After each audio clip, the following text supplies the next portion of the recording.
Hello Mars and Pars! For today's video nga pala, tara samahan nyo nga pala ako mapatulala sa ginawa ko. Tagal-tagal na nga rin pala itong video na to nakasave dito sa gallery ko, kaya kailangan ko na talaga tong i-voice over at ibura.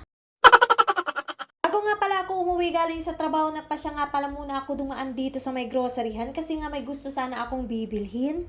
Wow! Kaso pagdating ko dito, ang sinadya ko ay wala naman. Aww.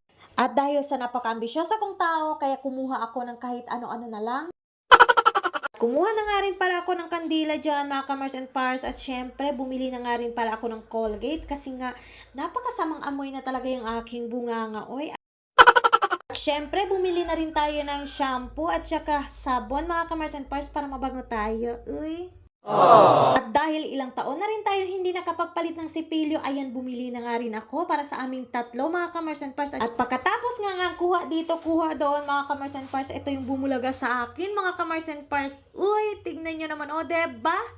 Kaya napatulala na lang talaga ako at umuwi na nga rin pala ako, mga ka-Mars and Pars, kahit hindi ko talaga nabili yung sinadya ko, mga ka-Mars and Pars. Mapatulala ka na lang talaga, uy. O siya, mga ka-Mars and Pars, hanggang dito na lang muna tayo. Mga ka-Mars and Pars, maraming salamat sa suporta. Bye-bye!